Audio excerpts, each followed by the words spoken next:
एक राजा था, उसके 12 बेटे थे। जब वे बड़े हो गए, तब राजा ने उनसे कहा कि तुम्हें अपने अपने लिए एक एक पत्नी ढूंढ कर लानी है। लेकिन वह पत्नी एक ही दिन में सूत काट कर कपड़ा बुने, फिर उससे एक कमीज सिलकर दिखाए, तभी मैं उसे बहू के रूप में स्वीकार करूंगा। इसके बाद राजा ने अपने बेटों को एक एक घोड़ा दिया। वे सभी अपनी अपनी पत्नी खोजने निकल पड़े। कुछ ही दूर गए थे कि उन्होंने आपस में कहा कि वे अपने छोटे भाई को साथ नहीं ले जाएंगे। 11 भाई अपने छोटे भाई को अकेला छोड़कर चले गए। वह रास्ते में सोचने लगा कि वह आगे जाए या लौट जाए। उसका चेहरा उतर गया था। वह घोड़े से उतरकर घास पर बैठ गया और रोने लगा। रोते रोते अचानक चौंक गया। उसके सामने की घास हिली और कोई सफेद चीज उसकी ओर आने लगी। जब वह चीज राजकुमार के पास आई, तो उसे एक नन्ही सी लड़की दिखाई दी। उसने कहा, मैं गुड़िया हूँ, यहाँ घास पर ही रहती हूँ। तुम यहाँ क्यों आए हो? राजकुमार ने अपने बड़े भाइयों के बारे में बताया।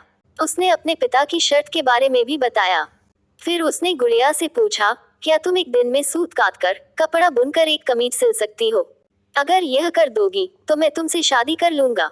मैं अपने भाइयों के दुर्व्यवहारों के कारण आगे नहीं जाना चाहता। गुड़िया ने हाँ कर दी। तुरंत ही उसने सूत काता कपड़ा बुना और एक कमीज लेकर महल की ओर चल पड़ा। जब वह महल में पहुंचा तो उसे शर्म आ रही थी, क्योंकि कमीज बहुत छोटी थी। फिर भी राजा ने उसे विवाह करने की अनुमति दे दी। राजकुमार गुड़िया को लेने चल पड़ा। जब वह घास पर बैठी गुड़िया के पास पहुंचा, तो उसने गुड़िया से घोड़े पर बैठने को कहा। गुड़िया ने कहा, मैं तो अपने 2 चूहों के पीछे चांदी की चम्मच बांधकर उसमें बैठकर जाऊंगी। राजकुमार ने उसका कहना मान लिया। राजकुमार घोड़े पर सवार हो गया। गुड़िया चूहों के पीछे बंधी चांदी की चम्मच पर सवार हो गई। राजकुमार सड़क के एक ओर चलने लगा, क्योंकि उसे डर था कि कहीं उसके घोड़े का पांव गुड़िया के ऊपर न पड़ जाए। गुड़िया सड़क के जिस ओर चल रही थी, उस ओर एक नदी बह रही थी। अचानक गुड़िया नदी में गिर गई। लेकिन जब वह नदी के अंदर से ऊपर आई, तो राजकुमार के समान बड़ी हो गई थी। राजकुमार बहुत प्रसन्न हुआ।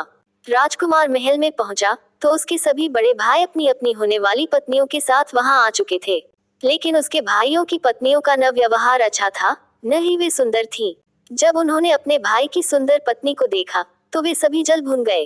राजा को पता चला कि बड़े पुत्रों ने छोटे राजकुमार के साथ दुर्व्यवहार किया है, तो उसने बड़े बेटों की खूब निंदा की। फिर छोटे बेटे को गद्दी सौंप दी। छोटे राजकुमार का विवाह गुड़िया के साथ धूमधाम से हुआ। अब छोटा राजकुमार राजा था और गुड़िया रानी। दोनों सुख से रहने लगे।